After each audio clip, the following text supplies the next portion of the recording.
Something that makes us different is our design-led philosophy. So we are a company which is founded by architects, and the love for design is something which comes as the number one factor, right? So everything that we do, you would see that love for design flowing in, and that also flows into, like, let's say, everything that we do, starting from, like, let's say, anything that has got to do with, like, let's say, incorporating a piece of nature into the homes, to all, thinking about, some of the personalization options that we offer to people, right? It's always about, the love for design, and also offering an elevated sense of living experience for people. So that is something that sets us apart. So while other builders might be talking about a whole lot of things about amenities, we have a whole bunch of things that we can talk about our homes. So that is something that sets us apart.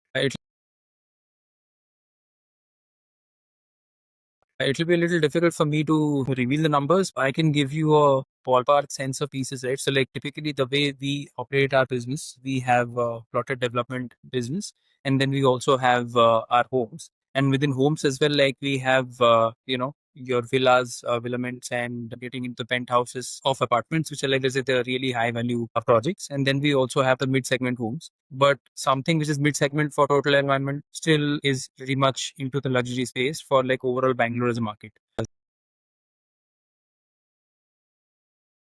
So if you look at our goals, especially for this quarter, I would say that while plotted development is a piece which keeps, so, like, generating leads, and, like, we keep getting qualified leads, one of the major areas of focus for us is to, like, how do we drive sales coming in from the high end of the segment, which is where going deeper into HNIs, and then also going deeper into the consumer buying behavior of NRIs comes into play.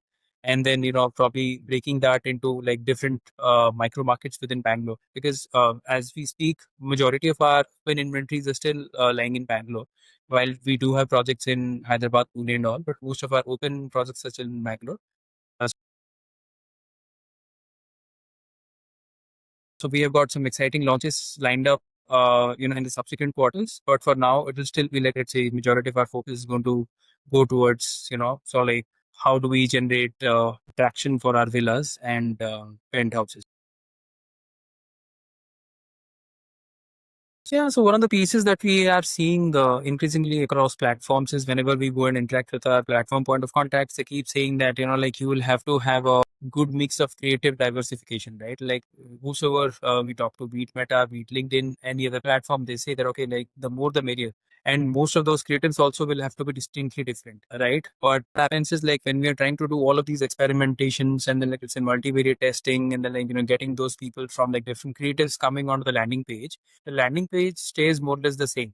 So I might be running 10 or 15 different creative variants, but, like, all of them are redirecting to the same landing page. And then, that's where I think, probably there is there is still room for us to improve experience there, where, like, we are personalizing as to, like, okay, like, what's the creative that the person is seeing, and then, like, when that person lands, are we able to still maintain the similar levels of experience, and continue the journey from the creative itself into the landing, and then, like, take it further from there. So, that is one of the areas of concern. And then the second one is, of course, typically when we talk about search, like, a lot of businesses, branded search terms can, like, end up giving you a whole lot of results.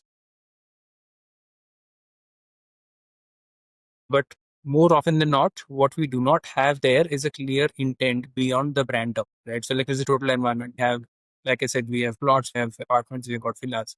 We have projects in North Bangalore. We have projects in, East Bangalore. Within North Bangalore itself, we've got 4 to 5 different projects. So the intent is not quite clear as to, like, what exactly is this person looking at and all. So, like, how do we, bring in more data, more analytics to, like, eventually get into that realm where, like, we could do those kind of hyper personalization, where we increase the chances of our conversion rates. Yeah, I mean, we really wanted to, you know, because one of the realities of our industry is, the prices, they keep increasing every, like, it's every 3 months, every 6 months, unlike other industries, because I have also worked with e-commerce, and typically discounts rule the roost there, right? So where people are talking about, knocking off certain portions off their market, in real estate, people are talking about, like, okay, how does the prices keep increasing, like, every 2 quarters? So what I realized is the CAC kept on increasing, because, like, once you hit a certain price point, beyond that it becomes, like, increasingly difficult for you to keep generating those incremental conversions over there, right? So that was primarily the tipping point where we wanted to see, okay, like can we explore options which help us be more data driven while keeping our customer acquisition cost in check, right? And then also ensure that like even if the customer acquisition cost goes up by a little bit, even if it opens up a plethora of options for us to generate more qualified leads. So I'm okay paying probably 5-10% premium if at all I'm getting, let's say, those higher volumes of qualified leads coming in, or if that's not happening, then probably at least get me good qualified leads at a cheap at a lower rate, right? So these are the two primary things that we're going after. One is scale, the other one is efficiency. Yeah, so it was pretty fast, to be honest, right? Because I mean, if you go for creating those separate landing pages, the kind of approval loops that it gets into, plus like you say, the kind of delays that you are generally used to seeing, and this is something which does not only come for real estate. I've worked with, like, let's say, brands from other categories. We typically see, like, let's say, a good amount of delays there. Versus, like, let's say, once we got into this entire piece with cognitive, and then figuring out the different variations and how modular it is, right? So that really struck a chord with us, right? And then what we realized is, of course, we'll be able to do this in a matter of probably a couple of hours. You could roll out like let's say 3 or 4 different variations if at all you plug in the modules at the right places. So like that way, it was like let's say quite interesting, and then it was a good leap for us. What we used to do earlier. Yeah, I think like generally for most of our campaigns, we keep experimenting about, okay, like how should we be going about it. So one of the nuances I could take an example of, probably payment plans, because we're talking about performance, and then like that is a considerable influencer of conversions, or so to say, on landing pages. So we were running multiple payment plans on select units on a few of our projects, and we wanted to see as to like what kind of traction can these payment plans have, right? So while on one side of the equation where we ran multiple versions of creatives on different push media channels, we had also set up like Google Ads where we were talking about separate payment plans and then taking people,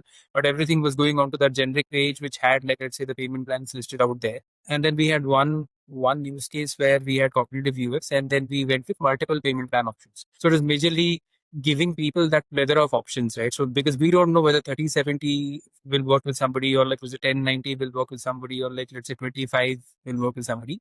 So we wanted to give that like full bleed of payment plan options which are available to them. And that is something which like resonated with the audiences, and then we saw good traction on those kind of pages where of course the engagement quality was good, and at the same time like we were able to see some good conversions coming in from those versions. I think like in the real estate industry, for us to like eventually get into the final conversion, it takes you know, um, longer than expected, or like longer than the other categories. So for now, I think like we have started using cognitive UX for the past 3 months or so, 3.5 months. And within this, what we see is like we clearly see about 50 to 20% improvement in the cost per lead pieces. And that we're talking about, like, we're not talking about this at a scale of like maybe 5 or 10%. But like we generate about 25% of our leads from our search ads coming in from cognitive UX pages, versus like let's say the other 75% coming in from the other pages, which is like which is still not cognitive UX. And we have been able to reduce our cost per lead by about 15 to 20%. Yeah, so I think um, if I were to look at the total number of variations, because like we broke it down by themes, and then, like within each of those themes, there were like multiple combinations that would be possible, right? Depending on what kind of images do we give, or like let's say what kind of headlines do we give. It's like pretty dynamic that way. So I think like we would have tested out about 4 to 5 different themes with like let's say at least couple of variations within each of those themes which are being tested. Yeah, so I think that the team has been very proactive, and the fact that you know then being like equally eager to kind of like come on board and then like also showcase performance was something that was there right from the day one. So they were very proactive when it came to answering any of the questions, any of the apprehensions that we had. Which like let's say, okay, like how will this work? How will that work? Will you be able to help us, do some of those pieces? So it was like pretty to be honest, right? So while I know that the workload on the team side could have been like pretty high, but then they made it seamless for us, and that's why like I would say that we are pretty happy with the engagement so far. Yeah. Yeah, I would still say these are like early days for us to, so like kind of like look at where can we go, especially with this particular technology, right? With most of the platforms also speaking the same language of, like how can you combine multiple variations and all of those kind of things, and like eventually get towards that personalization options. I think for now we would like to see more in terms of how can we capture some of the affluence intent coming in, because like of course the two things that we see across all of our platforms, right? One is affluence, the other one is like in market intent.